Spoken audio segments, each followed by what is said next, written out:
احمدہ ونصلی ونسلم علی رسولہ الکریم اما بعد فاعوذ باللہ من الشیطان الرجیم بسم اللہ الرحمن الرحیم۔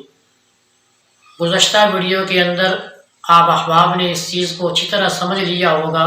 فضائل قربانی، اور اب اس کے بعد طریقہ قربانی آپ کے سامنے ذکر کیا جا رہا ہے۔ اس سے پہلے بھی حضرت انس رضی اللہ تعالیٰ عنہ جس حدیث کے راوی ہیں وہ آپ کے سامنے بات رکھی جس میں 3 باتوں کا ذکر ہوا۔ اگر کسی کو ان باتوں کا علم نہیں ہے تو وہ ویڈیو کو جا کر سن سکتے ہیں، وہ 3 باتیں کیا ہیں۔ آج کی ویڈیو کے اندر اسی بات کو مزید تھوڑی تفصیل کے ساتھ حضرت جابر رضی اللہ تعالیٰ عنہ سے احادیث منقول ہے، اس کو آپ کے سامنے رکھیں گے۔ حدیث کا ترجمہ آپ کے سامنے رکھ دوں گا کیونکہ عربی میں حدیث لمبی ہے تاکہ احباب کو مقصد کی بات جلدی سمجھ آ جائے۔ حضرت جابر رضی اللہ تعالیٰ عنہ سے روایت ہے کہ قربانی کے دن یعنی عید قربان کے دن جناب محمد الرسول اللہ صلی اللہ تبارک و تعالی علیہ وسلم نے سیاہی سفیدی مائل سینگوں والے 2 خصی مینڈوں کی قربانی کی۔ جب آپ صلی اللہ تعالی علیہ وسلم نے ان کا رخ صحیح قبلہ کی طرف کر لیا تو یہ دعا پڑھی، انی وجہت وجہی للذی فطر السماوات والارض حنیفا وما انا من المشرکین، اور ساتھ یہ دعا پڑھی جس کا ترجمہ میں نے اپنا رخ اس اللہ کی طرف کر لیا جس نے زمین و آسمان کو پیدا کیا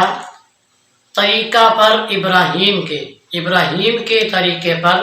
ہر طرف سے یکسو ہو کر، اور میں شرک کرنے والوں میں سے نہیں ہوں۔ میری نماز، میری عبادت،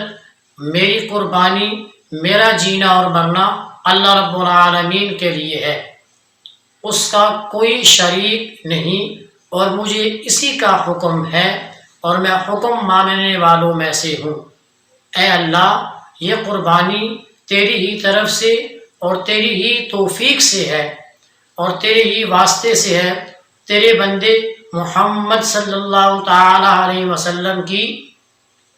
اس کی امت کی جانب سے۔ بسم اللہ اللہ اکبر، یہ دعا پڑھ کر آپ صلی اللہ علیہ وسلم نے میڈے پر چھری چلائی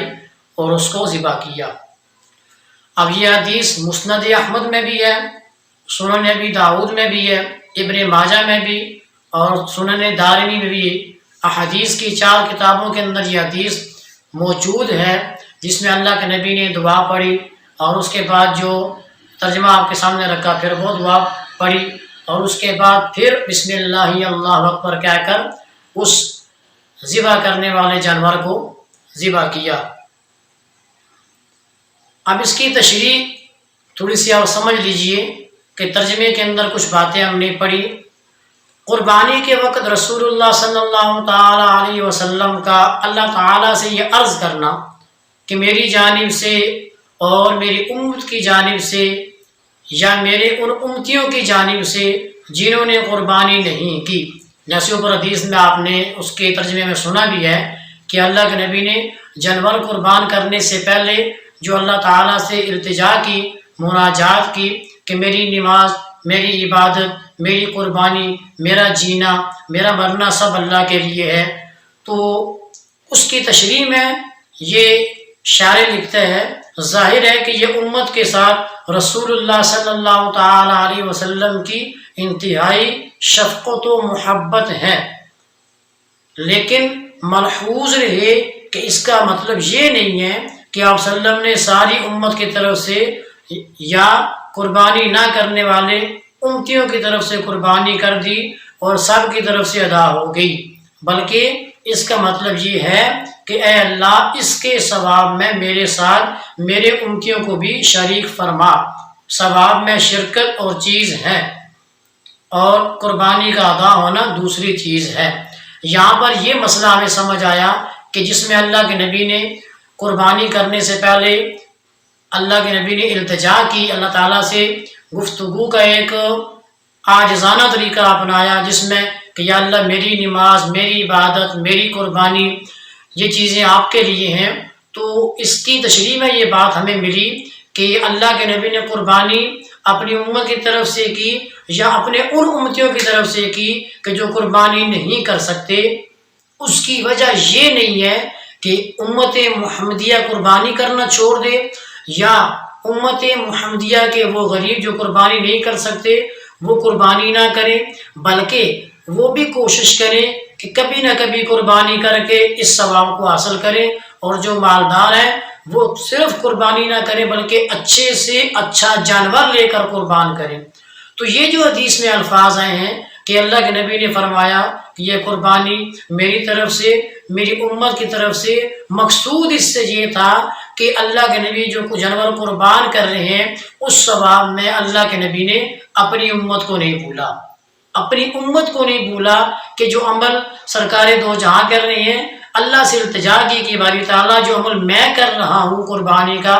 اس کے ثواب میں میری امت کو بھی شامل فرما۔ تو یہ سراسر اللہ کے نبی کی امت کے ساتھ انتہائی محبت و شفقت والا معاملہ ہے۔ اس لیے کوشش کریں کہ قربانی میں ضرور شریک ہوں، اس کا بہت بڑا ثواب ہے۔ اللہ تعالیٰ سے دعا ہے کہ اللہ تعالیٰ ہمیں اس مبارک عمل کو اپنانے کی اور کوشش کر کے اس ثواب کو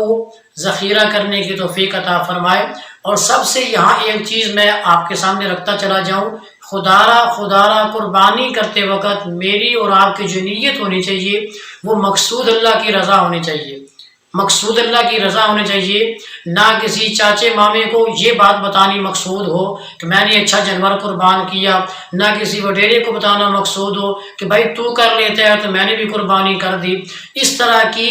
نیت اپنانے سے، اس طرح کی سوچ پیدا کر لینے سے ہزاروں کا، لاکھوں کا جانور آپ کا ضائع چلا جائے گا، کیونکہ جب مقصود نمود و نمائش ہو جائے گی تو پھر ثواب بھی ضائع اور الٹا پکڑ کا سبب بنے گا۔ تو خدارہ محض اللہ کی رضا کے لیے قربانی کریں، کسی دوسرے کو دکھانے کے لیے اتنے مبارک عمل کو ضائع نہ کریں۔ اللہ تعالیٰ سے دعا ہے کہ اللہ تعالیٰ ہمیں حقیقی معنوں میں دین سمجھنے کی اور اس پر عمل کرنے کی توفیق عطا فرمائے۔ وآخر دعوانا ان الحمد للہ رب العالمین۔